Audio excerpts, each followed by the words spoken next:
Scary telling.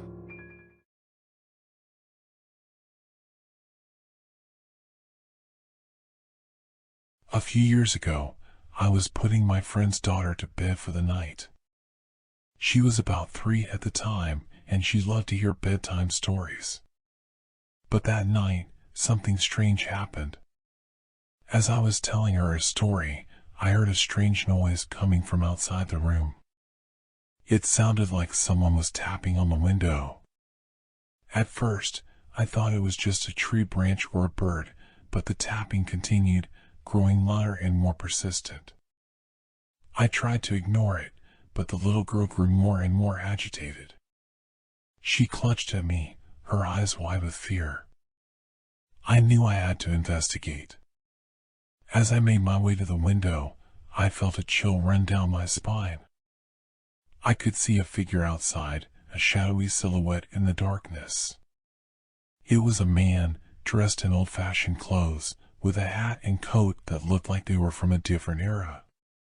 The man was tapping on the glass with his long, bony fingers, beckoning me to come closer. His face was hidden in the shadows, but I could feel his eyes on me, watching me with an intensity that made my skin crawl. I tried to pull away, but the man was too strong. He seemed to be drawing me towards him, like a magnet. I was terrified, but I couldn't resist his pull. As I got closer, I could see his face more clearly.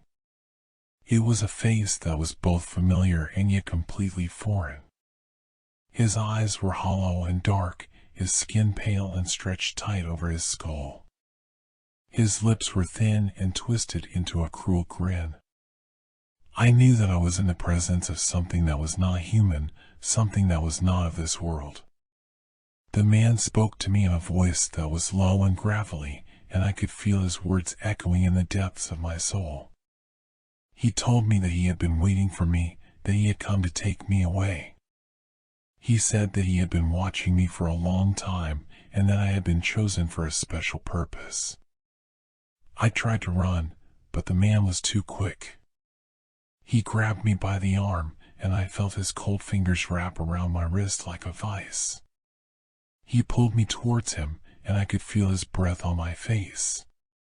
As he drew me closer, I realized that he was not alone. There were other figures in the darkness, other shadows lurking in the corners of the room. They were watching me, waiting for their turn.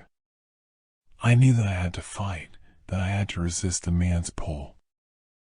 I struggled and kicked, but it was like trying to break free from a spider's web. The man's grip was too strong, and his will was too powerful. Just when I thought all was lost, a bright light shone in the window. The man recoiled in fear, his grip loosening. I felt a surge of energy, and I broke free from his grasp. I ran to the light, and as I did, the man disappeared into the darkness. I looked out the window, and I could see a figure in the distance, a shadowy shape disappearing into the night. I never saw the man again, but I could feel his presence. I knew that he was still out there, watching and waiting. And I knew that he would come back for me, that he would never give up until he had claimed me as his own.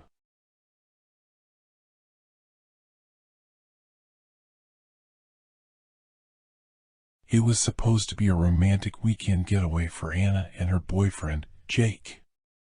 They had booked a room in a historic hotel that was rumored to be haunted, but they didn't believe in ghosts and thought it would be a fun adventure.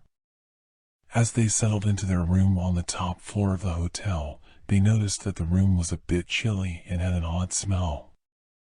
They shrugged it off and decided to explore the town for the rest of the day. When they returned to their room later that night, things started to get strange.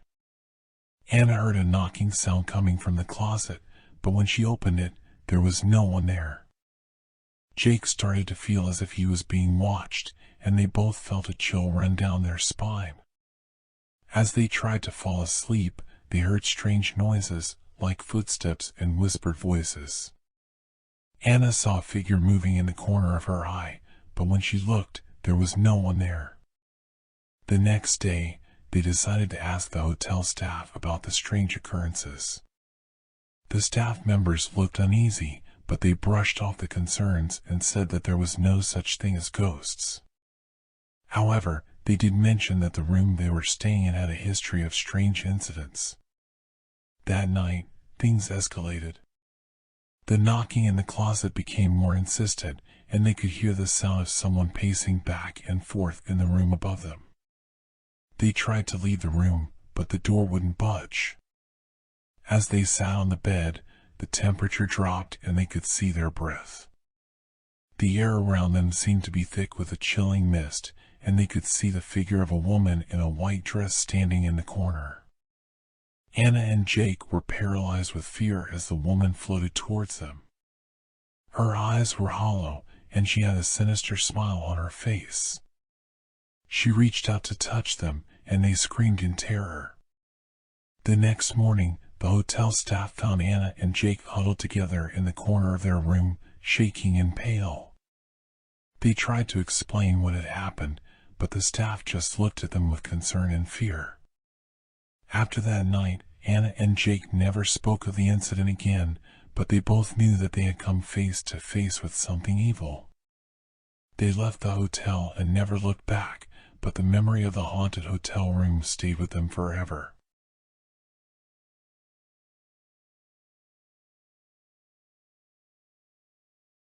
Maggie had just moved into her new home. It was a quaint little house in the suburbs, with a cozy fireplace and a big backyard. It was everything she had ever wanted, and she was thrilled to start this new chapter of her life. But little did she know, something was waiting for her in that house. It started with small things, a misplaced key, a dish out of place, a door that she was sure she had closed. Maggie tried to convince herself that it was just her forgetfulness, but she couldn't shake the feeling that something was off. Then she started hearing strange noises at night, like footsteps in the hallway and creaking floorboards. She tried to brush it off, but the noises only grew louder and more frequent. One night, Maggie was woken up by a loud bang. She sat up in bed and listened. It sounded like it had come from the living room. She got out of bed and made her way down the hallway, her heart pounding in her chest. As she entered the living room, she froze. There was a figure in the corner of the room, shrouded in darkness. Maggie couldn't make out any features, but she could feel its eyes on her. She tried to scream, but no sound came out. The figure started to move towards her, and Maggie realized that she was face to face with something that was not of this world. She tried to run, but the figure was too fast. It chased her through the house, and Maggie felt as if she was running through molasses.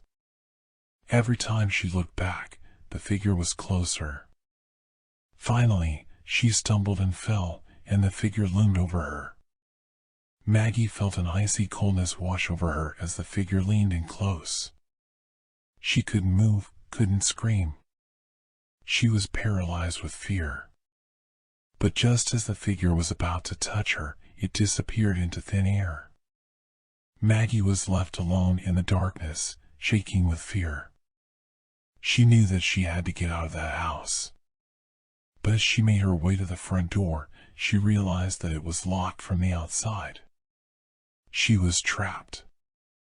Days turned into weeks, and Maggie was tormented by the unwanted visitor. It would appear at random times, and she could never predict when it would strike. It would move objects, whisper in her ear, and make the hairs on the back of her neck stand on end. Maggie was losing her mind.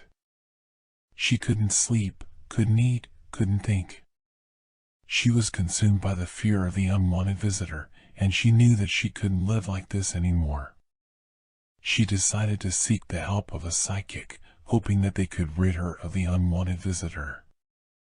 The psychic arrived at Maggie's house, and they immediately felt a coldness in the air. The psychic walked through the house, and Maggie followed closely behind. As they entered the living room, Maggie felt a sudden urge to scream. The figure was back, and it was closer than ever. The psychic closed their eyes, and Maggie watched as they muttered a chant under their breath. Suddenly, the figure started to fade away, and Maggie felt a sense of relief wash over her. She was finally free of the unwanted visitor. Maggie never found out what had caused the unwanted visitor to haunt her. But she knew that she would never forget the terror of those long, dark nights, and she would never take the safety and security of her home for granted again.